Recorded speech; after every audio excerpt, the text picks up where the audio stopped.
मेरी शादी के बाद जब मैं ससुराल पहुंची, रात को मैं खुद में सिमटी हुई दुल्हन बनी सेज पर पिया का इंतजार कर रही थी। अचानक दरवाजा खुला तो मेरी धड़कनें और बढ़ गई। मगर यह क्या, दीपक अंदर आया दूल्हे के भारी भरकम कपड़े बदल नाइट सूट पहनकर बोला, आप भी थक गई होंगी, प्लीज कपड़े बदल कर सो जाएं, मुझे भी सुबह ऑफिस जाना है। मेरा सिर फूलों और जोड़े से पहले ही भारी हो रहा था। ये सुनकर और झटका लगा, पर कहीं राहत की सांस भी ली। मैंने अपने सूटकेस से खूबसूरत नाइटी निकालकर पहनी और फिर बिस्तर पर एक तरफ लुक गई। अजीब थी सुहाग सेज, दो अनजान जिस्म जिन्हें एक करने में दोनों के परिवार वालों ने इतनी जहमत उठाई थी, बिना एक हुए ही रात गुजार रहे थे। फूलों को भी अपमान महसूस हुआ, वरना उनकी खुशबू अच्छे अच्छों को मदहोश कर दे। अगले दिन जब मेरी नींद खुली तो देखा दीपक ऑफिस के लिए जा चुका था। मैंने एक भरपूर अंगड़ाई लेकर घर का जायजा लिया। 2 कमरों का फ्लैट बालकनी समेत दीपक को ऑफिस की तरफ से मिला था। दीपक एक प्राइवेट कंपनी में काम करता है, मैं भी एक प्राइवेट कंपनी में काम करती हूँ। हम दोनों के पिता आपस में दोस्त थे और उनका यह फैसला था कि दीपक और मैं एक दूसरे के लिए परफेक्ट मैच रहेंगे। मुझको पिता के फैसले पर कोई आपत्ति नहीं थी, पर दीपक ने पिता के दबाव में आकर विवाह का बंधन स्वीकार किया था। मैंने ऑफिस से 1 हफ्ते की छुट्टी ली थी। सबसे पहले किचन में जाकर चाय बनाई, फिर चाय की चुस्कियां के साथ घर को संवारने का प्लान बनाया और फिर चाय पीने के बाद मैं घर को संवारने में लग गई। शाम को दीपक के लौटने पर घर का कोना कोना दमक रहा था। जैसे ही दीपक ने कदम रखा, करीने से सजे घर को देखकर उसे लगा, क्या ये वही घर है जो रोज अस्त व्यस्त होता था। खाने की खुशबू भी उसकी भूख को बढ़ा रही थी। मैं चहकते हुए बोली, आपका दिन कैसा रहा? ठीक, एक संक्षिप्त सा उत्तर देकर दीपक डाइनिंग टेबल पर पहुंचा। जल्दी से खाना खाया और सीधा बिस्तर पर। औरत ज्यादा नहीं पर 2 बोल तो तारीफ के चाहती ही है, पर मुझको वे भी नहीं मिले। 5 दिन तक यही दिनचर्या चलती रही। दीपक ऑफिस से आते, खाना खाने के बाद सो जाते, मुझसे बात भी नहीं करते। छठे दिन मैंने सोने से पहले दीपक को रोक लिया, आप प्लीज 5 मिनट बात करेंगे, मुझे सोना है, दीपक ने चिरपरिचित अंदाज में कहा। प्लीज, कल से मुझे भी ऑफिस जाना है, आज तो 5 मिनट निकाल लीजिए। बोलो, क्या कहना चाहती हो?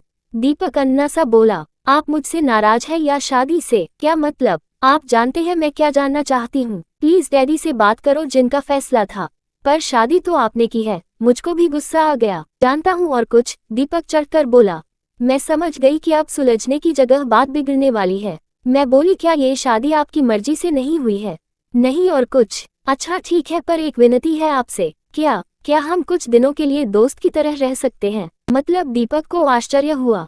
मैंने कहा कि 1 महीने बाद मेरा इंटरव्यू है और हो सकता है फिर मैं आगे की पढ़ाई के लिए अमेरिका चली जाऊंगी, 3 सालों के लिए। उस दौरान आपको जो भी उचित लगे वह फैसला ले लीजिएगा। यकीन मानिए आपको परेशानी नहीं होगी।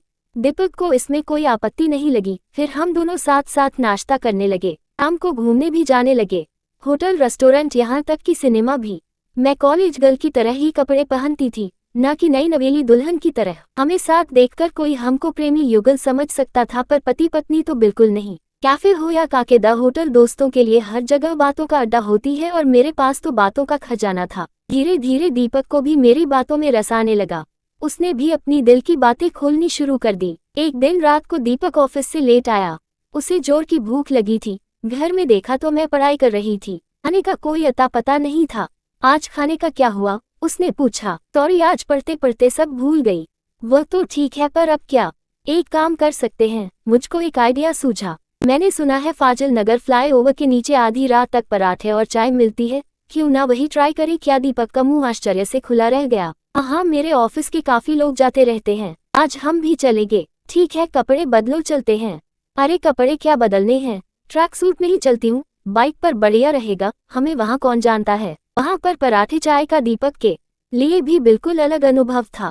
ऐसे ही धीरे धीरे हम एक दूसरे से घुलने मिलने लगे। राजीव को भी मेरा साथ अच्छा लग रहा था। आखिर वह दिन भी आ ही गया जब मेरा इंटरव्यू था। सुबह सुबह घर का काम निपटा कर मैं फटाफट इंटरव्यू के लिए रवाना हो गई। वहाँ मेरे और भी साथी पहले से मौजूद थे।